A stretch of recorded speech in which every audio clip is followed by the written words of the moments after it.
तो लगातार हम बड़ी खबर पर बने हुए हैं, जिसमें हैदराबाद से रांची के लिए पहली ट्रेन पायलट प्रोजेक्ट के तहत खुल गई है, जो आज रात 11 बजे रांची के हटिया पहुंचेगी। 1200 कामगारों को लेकर झारखंड के हटिया के लिए ये ट्रेन जो है वो रवाना हुई है, जिसमें एक बोगी में 54 यात्रियों के बैठने की व्यवस्था की गई है, ताकि सोशल डिस्टेंसिंग को भी मेंटेन किया जा सके। और ऐसे में उनके खाने पीने तमाम चीजों की व्यवस्था, इंतजाम इस ट्रेन के अंदर भी किए गए हैं। और साथ ही साथ जैसे ही ये ट्रेन रांची हटिया स्टेशन पहुंचेगी, वहां पर भी व्यापक इंतजाम। तस्वीरें आपके सामने, जब ये ट्रेन यहां लिंगमपल्ली से हैदराबाद के खुली तो वहां पर ताली बजाकर इन सभी लोगों को विदा किया गया, जो इंतजार कर रहे थे काफी लंबे वक्त से कि वो अपने राज्य, अपने गृह जिले पहुंच पाएं। और ऐसे में यहां इसकी शुरुआत की गई, जब पहली ये ट्रेन शुरू हुई है हैदराबाद के लिंगमपल्ली से, जो रांची के हटिया पहुंचेगी आज रात 11 बजे।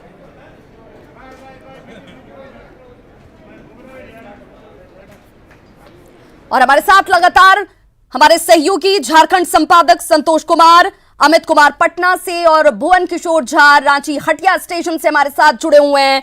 रांची हटिया स्टेशन जहां से भुवन हमारे साथ जुड़े हैं, उनका रुख करना चाहूंगी। भुवन, सबसे पहली और कड़ी चुनौती इसी रेलवे हटिया स्टेशन पर नजर आएगी, क्योंकि 1200 यात्री जो बाहर से यहां पहुंच रहे हैं वो सबसे पहले यहां उतरेंगे। वो तैयारी भी बताइए, और क्या कुछ खास इंतजाम इस वक्त उन लोगों के लिए भी किए गए हैं जो इतनी लंबी दूरी तय कर यहां पर पहुंच रहे हैं?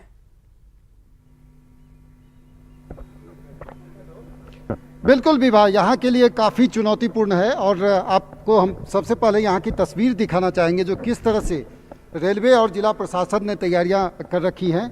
अब से कुछ देर पहले ये तैयारियाँ पूरी हो चुकी है।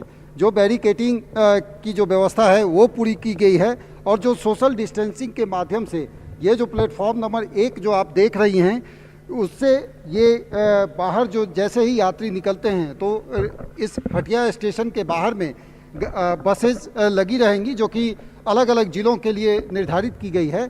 इसके अलावे जो प्लेटफॉर्म नंबर 1 है, यहाँ ये व्यवस्था की गई है कि इसी प्लेटफॉर्म नंबर 1 पर ये स्पेशल ट्रेन जो है वो यहाँ पर आएगी, और उसके बाद यहाँ से सभी को सोशल डिस्टेंसिंग का मेंटेन करके लोगों को बाहर निकाला जाएगा। और 1200 यात्री के बारे में जानकारी मिल रही है कि इस ट्रेन में 1200 यात्री सफ़र कर रहे हैं। ये जो मार्क जो किया गया है, आप देखिए कि यहाँ पर पूरी तरह से ये मार्किंग की गई है, जो यात्रियों को किस तरह से यहाँ पर लाइन में खड़ी की जाएगी, 2 गज की दूरी रहेगी। इसके साथ साथ आप देखिएगा कि ये हटिया स्टेशन का ये जो प्लेटफॉर्म नंबर 1 है, जिसमें ये पूरी तरह से बैरिकेटिंग जो अंदर में भी जो किया गया है, बाहर की तस्वीर तो हमने दिखाई है, ये प्लेटफॉर्म नंबर 1 की तस्वीर है, जहाँ पे पूरी तरह से सैनिटाइज करने के बाद यहाँ पर बैरिकेटिंग की जा रही है। और बैरिकेटिंग ये जैसे ही पूरा होगा तो यहाँ पर यात्रियों को 11 बजे रात में जैसे ही ट्रेन आती है, तो उसके बाद सभी यात्रियों को बारी बारी से इस स्टेशन के बाहर निकाला जाएगा। और भुवन, आप हमारे साथ बने रहे, रुक कर लेते हैं संतोष कुमार का, झारखंड संपादक संतोष कुमार का। संतोष, ये किस तरीके से मॉनिटर किया जाएगा, क्योंकि सिर्फ लाना बड़ी बात नहीं है, इनको इनके गृह जिले तक पहुंचाना बड़ी बात नहीं है। जब इन्हें उन जगहों तक पहुंचा दिया जाएगा, उसके बाद इन पर निगरानी कैसे की जाएगी, मॉनिटरिंग कैसे की जाएगी?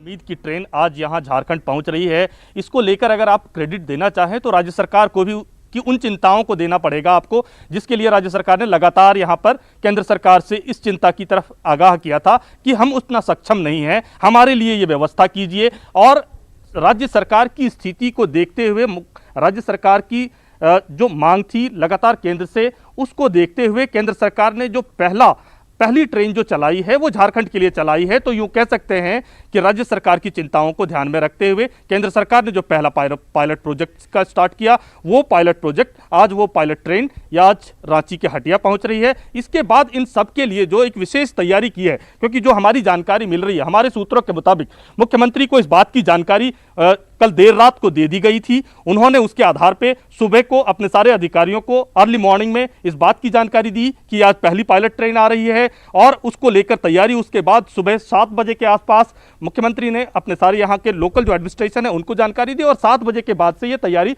शुरू हो गई थी। और उसी को ध्यान में रखते हुए सभी डिस्ट्रिक्ट एडमिनिस्ट्रेशन को भी इस बात की जानकारी दे दी गई थी कि आप इसके लिए तैयार रहें। और ये एक अहम जानकारी अभी अभी हमारे को सामने मिली है कि अगले 4 से 5 दिन और जो अभी मुख्यमंत्री जो चीफ मिनिस्टर ऑफिस है उन्होंने इस बात की जानकारी अभी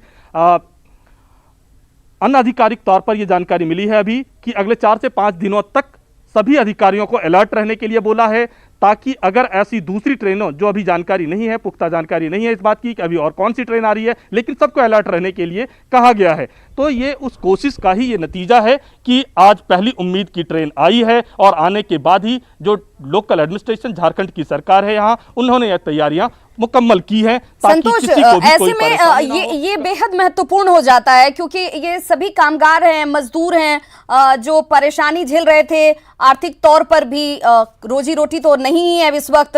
तो आखिर इन खर्च का वहन कौन, इन तमाम खर्चों का वहन कौन कर रहा है? क्या इसको राज्य सरकारें वहन कर रही हैं, केंद्र सरकार की तरफ से इसको वहन किया जा रहा है, या रेलवे इसको उठा रही है, या खुद इन कामगारों को ही इसका खर्च उठाना है?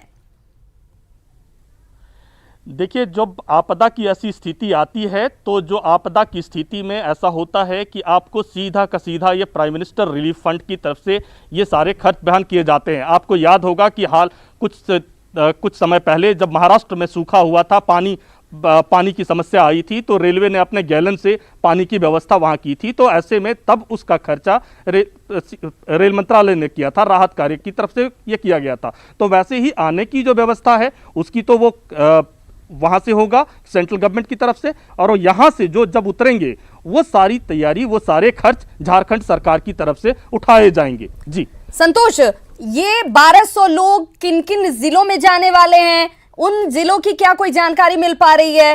रेड जोन में अगर कोई जिले आते हैं जहां पर ये लोग पहुंचेंगे, वहां पर जिन लोगों को जाना है वहां पर किस तरह के अलर्ट हैं, इसकी कोई जानकारी इस वक्त? देखिए, अभी ये आंकड़े जुटाए जा रहे हैं। आंकड़े जैसे ही एक बार इकट्ठा हो जाते हैं उसके बाद ये जानकारी पुख्ता तौर पर आ जाएगी कि आखिर किस जिले में कितने कितने लोग आ रहे हैं, और उसके आधार पे लेकिन सारे जिलों को लगभग अलर्ट मोड पे कर दिया गया है। वहां से उन लोगों को भी बसों की तैयारियां करने के लिए कहा गया है, क्योंकि जो अगर मान लीजिए डिस्ट्रिक्ट हेडक्वार्टर से किसी के गंतव्य स्थान की दूरी अगर 40 से 50 किलोमीटर भी होती है तो उस पर्टिकुलर ब्लॉक में जो क्वारंटीन सेंटर बनाए गए हैं वहां पर उन्हें ले जाया जाएगा, प्रॉपर स्कैनिंग, प्रॉपर उसकी जांच होगी और वहां पर उसको रखा जाएगा। कुछ एक ऐसी अगर जरूरत पड़ी, अगर ऐसा लगता है कि होम क्वारंटीन की भी दी जा सकती है उनको सुविधा, तो होम क्वारंटीन की भी दी जा सकती है। ये एक अल्टरनेटिव व्यवस्था साथ में रखी जा रही है। लेकिन अभी जो जानकारी है उसके मुताबिक इन सभी जिलों को अलर्ट किया गया है, सभी जिलों को अपनी अपनी तैयारी करने के लिए कहा गया है ताकि कोई कमी ना हो। अभी जो एक और जानकारी हमारे को साथ में मिली है कि झारखंड सरकार ने देर रात ये भी तैयारी कर ली थी, क्योंकि आपने देखा था कि 15 अधिकारियों की नियुक्ति की गई थी और उन 15 अधिकारियों को पूरे देश भर के अलग अलग हिस्सों में जहां भी झारखंड के लोग फंसे हुए थे, प्रवासी जो कामगार फंसे हुए थे, उन लोगों को झारखंड कैसे लाया जाए उसके लिए वो नोडल अधिकारी को तय किया गया था। उन नोडल अधिकारियों ने तय करते हुए अभी एक दूसरी समस्या भी आ रही थी कि आखिर जो बच्चे पढ़ने के लिए गए हैं, चाहे वो कोटा हो या बेंगलुरु हो, इन सभी जगहों से बच्चों को कैसे लाया जाए, जो स्टूडेंट्स को, उसके लिए पूरी तैयारी कर ली गई थी। चलिए रुक कर लेते हैं, संतोष बने रहिए हमारे साथ। अमित का रुख करेंगे, पटना से हमारे साथ जुड़े हुए हैं। अमित, इस मामले में झारखंड ने तो अपनी सजगता दिखाई ही, कंसर्न दिखाया ही, जिसमें उस तक वो ट्रेन पहले सबसे पहुंच रही है। अब अशोक चौधरी ये कह रहे हैं कि 1-2 दिनों में बिहार भी ऐसी ट्रेन पहुंच जाएगी। क्या ये सिर्फ इस वक्त दिलासा है या सचमुच इस तरह की तेजी, इस तरह की हलचल वहां नजर आती है? देखिए विवाह, सबसे अहम बात है कि ये मांग जो है वो बिहार के उप मुख्यमंत्री सुशील कुमार मोदी ने 3 दिन पहले उठाया था, जिस पे अब तक क्या कुछ हुआ है ये जो है वो जग जाहिर नहीं की गई है। ये मीडिया में इन बातों का उल्लेख नहीं किया गया, नहीं बताया गया है। लेकिन हाँ, जिस तरीके से हैदराबाद से ट्रेन चली रांची के लिए, तो उससे भी बहुत ही गुप्त तरीके से चलाया गया है। MHA जो है उसके गाइडलाइन रहे, MHA ने पूरी तौर पे प्लानिंग की और उसके बाद ये ट्रेन चलाई है। तो हो ना हो इस तरह की कोई प्लानिंग बिहार सरकार के जो अनुमोदन है उसके बाद MHA कर रहा होगा, जिसका खुलासा अब तक ना तो बिहार सरकार के किसी मंत्री ने किया है। अमित, बिहार के लिए क्या ये भी एक बड़ी समस्या है, बड़ी एक चुनौती है जिसको लेकर MHA भी शायद गहनता से विचार कर रहा होगा, क्योंकि यहाँ से प्रवासी मजदूरों की या प्रवासी लोगों की तादाद ज्यादा है? देखिए, जाहिर निश्चित तौर पे क्योंकि बिहार से लाखों में जो मजदूर हैं वो दूसरे राज्यों में है, चाहे हम बात दिल्ली की कर ले, महाराष्ट्र की कर ले या दूसरे अन्य राज्यों की कर ले, तो काफ़ी बड़ी संख्या है। और ऐसे में ट्रेन का परिचालन अगर होता है तो ऐसा नहीं कि वो किसी को लेगा किसी को छोड़ेगा, तो कई चीज़ें जो हैं उसको सम्मिलित करनी होगी, कई चीज़ों को लेकर के ब्लूप्रिंट तैयार करना होगा। तो हो सके तो इसको लेकर के ये बातें हो रही हो अंदर खाने में, जो एक दो दिन में जैसा कि अशोक चौधरी ने कहा, तो हो सके तो वो संतावना भी दे रहे हो या कुछ प्लानिंग भी अंदर खाने चल रही है। लेकिन सबसे बड़ी बात है कि आपने दर्शकों को सुनाया होगा, नीरज कुमार जो सूचना एवं जनसंपर्क मंत्री है, उनसे जब हमने बात करी तो उन्होंने कहा कि हमारे पास दो विकल्प है। राज्य सरकार जो है बाहर फंसे हुए जो प्रवासी हैं उनके सामने दो विकल्प रख रही है। पहला कि अगर वो अपने राज्य में आना चाहते हैं तो उनकी सूची तैयार की जाएगी और उस हिसाब से उन्हें लाया जाएगा, तो वो जो प्लानिंग है उसके तहत उन्हें लाया जाएगा। दूसरी जो उन्होंने बातें कही वो बेहद महत्वपूर्ण थी कि जो प्रवासी जहाँ पे भी फंसे हैं बिहारी, चाहे वो कामगार हों, चाहे छात्र हों या अन्य लोग हों, अगर वो राज्य सरकार से मदद चाहते हैं तो राज्य सरकार उन तक तमाम तरह की मदद पहुँचाएगी, चाहे वो आर्थिक हो या दूसरी, तो तमाम तरह की मदद पहुंचाएगी। तो ये अहम बात इन्होंने कहा था। सूचना एवं जनसंपर्क मंत्री हैं, बड़ा जिम्मेवारी है उनके ऊपर आज के डेट में। जिस तरह से मुख्यमंत्री लगातार बैठक कर रहे हैं तो अंदर खाने की भी खबरें जो है हम दर्शकों को बता रहे हैं। लेकिन इस बीच जो है दो मंत्री हमारे साथ जुड़े, एक जो है अशोक चौधरी जिनसे आपने बात करी, एक मंत्री सूचना एवं जनसंपर्क मंत्री जिनसे हमने बात करी, तो उन्होंने कहा कि राज्य सरकार दोनों ही विकल्प को खोले रखा है, जो विकल्प अपनाना चाहे प्रवासी वो विकल्प वो अपना सकते हैं। तो निश्चित तौर पे लेकिन अमित, सवाल तो तब उठेंगे कि आखिर इसका कैटेगराइजेशन कैसे किया जाएगा, किन श्रेणियों में लोगों को तय किया जाएगा कि आपको लाना पहली प्राथमिकता है, आप पहले आ सकते हैं, या आपका चयन किया जा सकता है, या इस क्षेत्र से पहले लोगों को लाया जाएगा? ये तमाम चीजें बड़े टफ होमवर्क के सलीके से लगती हैं। देखिए, आज उसी की समीक्षा मुख्यमंत्री कर रही है विभाग, जिसकी चर्चा आप लगातार कर रही हैं। मुख्यमंत्री इन्हीं चीज़ों का, चूंकि उन्होंने टास्क दे दिया था, वो उसी दिन टास्क दे दिए थे जिस दिन ये MHA द्वारा जो गाइडलाइन जारी हुआ था, जिसमें ये कहा गया था कि राज्य सरकारें चाहे तो अपने हिसाब से ये चीज़ें कर सकती है। तो उसकी प्लानिंग उसी दिन मुख्यमंत्री ने बैठक करके कर ली, अधिकारियों को टास्क दे दिया। आज उस टास्क का कहीं ना कहीं वो होमवर्क जांच करने के लिए मुख्यमंत्री ने ये बैठक बुलाई, जिसमें शीर्ष अधिकारियों से लेकर के जिले के जो पुलिस कप्तान हैं, जिले के जो जिलाधिकारी हैं, सभी इस बैठक में जुड़े हुए हैं। गहन चर्चा चल रही है। एक एक बिंदु पर मुख्यमंत्री जो है बेहद सलीके से, बेहद बारीक तरीके से वो सवाल जवाब कर रहे हैं। जब वो संतुष्ट हो रहे हैं तभी उस सवाल को वो डाउन कर रहे हैं, अन्यथा उनके तरफ से लगातार सवालों का जो सिलसिला है वो जारी है। अधिकारी भी पूरे होमवर्क करके आए थे, चूँकि अधिकारी जानते थे ये मसला बेहद ही गंभीर है, बेहद संजीदा ये मसला है। मुख्यमंत्री एक एक चीज़ों पर एकदम बारीक तरीके से उस पर जानना चाहेंगे, उनकी जानकारी हासिल करना चाहेंगे। तो यही वजह है कि अधिकारी भी पूरे होमवर्क करके गए थे। मुख्यमंत्री ने भी पूरी समीक्षा करी थी और दूसरे राज्यों में जो घटनाक्रम चल रही है उस पर भी मुख्यमंत्री जो है वो लगातार नज़र बनाए हुए हैं। और इन्हीं बातों को लेकर के ये वीडियो कॉन्फ्रेंसिंग जो है वो जारी है। कितने देर तक चलेगी, क्या कुछ इस मीटिंग में सामने निकल करके बातें आती है, ये भी हम दर्शकों को बताएंगे। लेकिन फिलहाल एक बड़ा सवाल है कि जो कदम झारखंड ने उठाया वो कदम बिहार उठाने में आखिर चूक क्यों हुई, क्यों यहाँ पे जो सरकार है वो पहल करने में देरी की है। तो इसका जवाब भी हम जरूर लेंगे। तमाम जो यहाँ पे जो अमित, लेकिन जब अशोक चौधरी से हमारी बातचीत हो रही थी तो उन्होंने कहा कि देखिए, चूंकि तादाद हमारे यहाँ के प्रवासी लोगों की ज्यादा है, ऐसे में ये निर्णय सिर्फ राज्य सरकार के ऊपर निर्भर नहीं करता है, हमने भी इनिशिएशंस लिए हैं, ऐसा नहीं है कि हम पीछे रह गए। हालांकि चयन किसका होता है ये उनके अधिकार क्षेत्र से बाहर की बात है। जाहिर सी बात है विभाग, क्योंकि कुछ चीज़ें जो हैं वो बिल्कुल स्पष्ट है। केंद्र सरकार ने जो गाइडलाइन जारी किया, MHA ने जो गाइडलाइन जारी किया, उसमें उन्होंने बिंदुवार तरीके से उल्लेख कर दिया कि आपको ऐसे ऐसे करना है। हालांकि उसमें थोड़ी रियायत जरूर उन्होंने दी, MHA के द्वारा दिया गया कि राज्य सरकार चाहे तो इसमें कुछ चीज़ें अपने हिसाब से भी कर सकती है।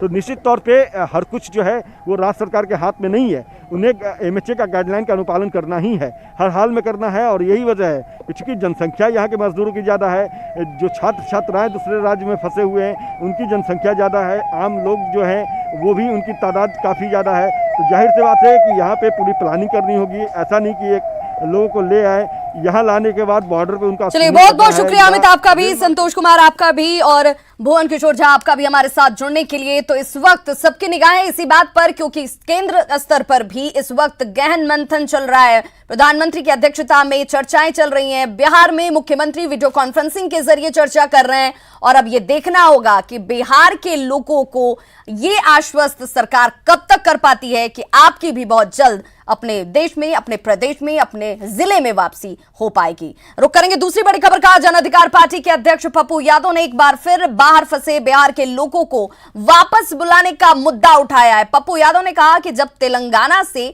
झारखंड के लिए ट्रेन चल सकती है तो बिहार के लोगों को भी वापस लाना चाहिए। जहां भी बिहार के छात्र जो हैं, तो ट्रेन तो आप डायरेक्ट पटना बिहार लगा ही सकते हैं, चाहे बेंगलोर से हो, केरल से हो, चाहे आसाम से हो, कलकत्ता से हो, बम्बई से हो, दिल्ली से हो, राजस्थान से हो, आप ट्रेन तो लगा ही सकते हैं। अब ये लोग फेक एक दूसरे को छोड़ रहे हैं, जिम्मेदारी से भाग रहे हैं। दूसरे राज्यों से लोग बिहार के बॉर्डर तक पहुंचने वाले लोगों के लिए परिवहन विभाग ने 100 बसें भेजने के आदेश जारी किए हैं, जिसके बाद जिलों में बस भेजी जा रही है। बिहार के बॉर्डर तक पहुंचने वालों की स्क्रीनिंग की जाएगी, खाने पीने की व्यवस्था की जाएगी, अगर जरूरत पड़ी तो लोगों को क्वारंटीन भी किया जाएगा। पटना DTO अजय ठाकुर से बातचीत की हमारे सहयोगी चंद्रमोहन ने। बिहार के बॉर्डर तक पहुंचने वाले लोगों को उनके घरों तक पहुंचाने के लिए परिवहन विभाग ने 100 बस भेजने का आदेश जारी किया है। तस्वीरों में आप साफ तौर पर देख सकते हैं, परिवहन विभाग का ऑफिस है जहां पर बसें लगी हुई हैं, इनको तैयार किया जा रहा है और जहां ज़रूरत पड़ेगी वहां इन बसों को भेजा जाएगा। सबसे बड़ी बात यह है कि कोरोना के इस संकट में जो भी इस बस पर सवार होंगे उनको सोशल डिस्टेंसिंग का ख्याल रखना होगा, और जो भी आने वाले लोग हैं सभी लोगों को स्क्रीनिंग किया जाएगा और जिनको ज़रूरत पड़ेगी उनको क्वारंटाइन में भेजा जाएगा। तस्वीरों में भी आप साफ तौर पर देख सकते हैं, राज्य सरकार की ओर से, परिवहन विभाग की ओर से पूरी तैयारी की गई है और जहां बसों को ज़रूरत पड़ेगा भेजने का वहां भेजा जाएगा। हमें ये अभी तक ये आदेश है कि जो हमारे बॉर्डर पर डिफरेंट डिस्ट्रिक्ट स्टेट से जो लोग आएंगे बिहार से लगी सीमाओं पर, उनका वहाँ पर एक हमारा अपना राज्य सरकार का एक सेंटर बना हुआ है जहां उसको डिस्ट्रिक्ट वाइज सेग्रेट किया जा रहा है और हर डिस्ट्रिक्ट से वहां बसेज उपलब्ध कराई हुई है और वहां से हम लोग अपने अपने डिस्ट्रिक्ट का ब्लॉक वाइज जो भी श्रमिक और जो पर्यटक या छात्र हैं उनको लेके हमारी बसेज हमारे एस्कॉर्ट करते हुए लोग हमारे आएंगे। लोग स्वेच्छा से जाना चाहते हैं वो जा सकते हैं, लेकिन अभी आप तस्वीरों में भी साफ तौर पर देख सकते हैं ये जो परिवहन विभाग का ऑफिस है, यहाँ पर जो भी बसें हैं उनको तैयार की जा रही है और जिन जगहों पर, जिन जिले में ज़रूरत पड़ेगी इन बसों को भेजा जाएगा। लेकिन जो आदेश, गाइडलाइन जारी किया गया है उसके मुताबिक बसों में लोगों को बैठकर आना होगा। आपको हम बस के अंदर की तस्वीर दिखाने की कोशिश करेंगे कि कितने लोग एक बस में बैठकर आ सकते हैं। आप ये Bihar state road transport corporation का बस है जिसमें 60 से अधिक लोगों के बैठने की सीट है, लेकिन जब भी इस बस में बैठेंगे उसमें सोशल डिस्टेंसिंग का खास ख्याल रखना होगा। तो आप तस्वीरों में भी साफ तौर पर देख सकते हैं इस बस को तैयार कर दिया गया है। कैमरामैन सनी के साथ चंद्रमोहन कुमार, पटना, न्यूज़ 18 इंडिया। वहीं IGIMS में 6 दिनों में 4 कोरोना पॉजिटिव मरीज मिलने के बाद अस्पताल को फिलहाल सील कर दिया गया है। अस्पताल के सभी विभागों के आइसोलेशन वार्ड से मरीजों को निकालकर सैनिटाइज किया जा रहा है। वहीं पॉजिटिव मरीज के संपर्क में आए 50 डॉक्टरों के साथ 20 नर्सिंग स्टाफ को क्वारंटीन करने का आदेश अस्पताल प्रशासन ने दिया है। 6 दिनों में 4 पॉजिटिव मरीज मिलने के बाद IGIMS को सील कर दिया गया है, जबकि 50 डॉक्टरों के साथ 20 नर्सिंग स्टाफ को क्वारंटीन में रखने का आदेश जारी कर दिया गया है। आप देख सकते हैं IGIMS में किस तरह से सन्नाटा पसरा हुआ है, यानी सभी विभाग के आइसोलेशन वार्ड को कहीं ना कहीं सील करके और उसको सैनिटाइज करने का काम शुरू हो गया है। जो आईजीआईएमएस का मुख्य द्वार है, यहाँ से आपको हम अंदर का नज़ारा दिखाते हैं कि किस तरह से जो सतर्कता है वो बढ़ती जा रही है। अस्पताल के जो निदेशक हैं उन्होंने न्यूज़ 18 से बातचीत में कहा है कि अगले 2 दिनों तक जो इमरजेंसी मरीज रहेंगे उन्हीं को यहाँ पर एडमिट लिया जाएगा। साथ ही अन्य मरीजों को कोशिश की जाएगी कि भर्ती नहीं हो, क्योंकि अस्पताल में जिस तरह से डॉक्टरों के बीच एक दहशत है। जो 4 पॉजिटिव मरीज हैं उनके संपर्क में 50 से ज़्यादा डॉक्टर आने के बाद अस्पताल ने ये फैसला लिया है कि अगले 2 दिनों तक सभी जो विभाग है उसके आइसोलेशन वार्ड को सील कर दिया जाएगा। और यही वजह है कि अब सैनिटाइज का काम शुरू हो गया है और जो नए मरीज हैं उनको भर्ती होने में अब परेशानी भी हो रही है। कैमरामैन अजय दुबे के साथ रजनीश कुमार, न्यूज़ 18 पटना।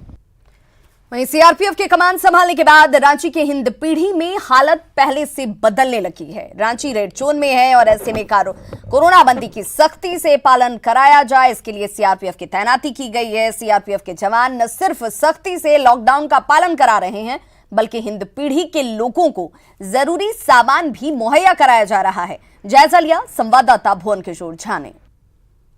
सीआरपीएफ की तैनाती के बाद हिंदपीढ़ी में ये स्थिति बदली सी दिख रही है। आप देख सकते हैं कि ये मेन रोड का हिंदपीढ़ी इलाका है, जहां कोरोना के कारण से इसे काफ़ी हॉट स्पॉट के रूप में माना जाता है और अधिकांश मामले यहीं से आए हैं। प्रशासनिक व्यवस्था के तहत यहाँ पर हिंदपीढ़ी के इस इलाके में जो व्यवस्था की गई है उसमें सीआरपीएफ की तैनाती की गई है और सुबह से लेकर के रात तक पूरे सीआरपीएफ के जो जवान हैं वो डटे हुए हैं और पूरी तरह से कोरोना बंदी के दौरान किसी तरह का उल्लंघन ना हो। अपने भी बचो, दूसरे को भी बचाने की तो हम लोग पूरी तरह से कोशिश में लगे हुए हैं। और देखा गया है जो भी यहाँ से सामान, जो छोटा मोटा जो भी है सामान, हमने जैसे बच्चे के दूध है, दवाइयाँ हैं, ये सब है, खाने पीने का छोटा मोटा जो राशन है जो पैकिंग में, वो इधर से हम लोग दे रहे हैं। लेकिन अंदर का जो सामान है वो हम लोग बिना इजाज़त के अभी छोटा मोटा कोई भी चीज़ को बाहर नहीं ला रहे हैं। कुछ ऐसे हैं जो थोड़ा नासमझी वाला टाइप में करते हैं, लेकिन अधिकतर अभी पालन कर रहे हैं। और लोग हैं, आप बताइए जो किस तरह से यहाँ पर कंट्रोल किए। सर, यहाँ हम लोग पूरा जनता को सुरक्षा करने के लिए आए हैं। यहाँ पूरा कंट्रोल कर चुके हैं आधा से ज़्यादा अब तक। तो यह सिचुएशन ऐसे है कि इतना भीड़ भी नहीं रहता है। लोगों को जितना ज़रूरत पड़ता है उतना तो सामान बाहर से आके इनको दे के फिर चले जाता है। यही सुविधा तो हम कर सके हैं अब तक। पूरा जब तक लॉकडाउन खत्म नहीं होता जनता को सुरक्षा करने के लिए हम तैयारी हैं। कैमरा पर्सन केडी के साथ भुवन किशोर झा, न्यूज़ 18 रांची। तो न्यूज़ 18 की आपसे अपील है, आप घर पर रहें, सुरक्षित रहें और सोशल डिस्टेंसिंग का पालन जरूर करें।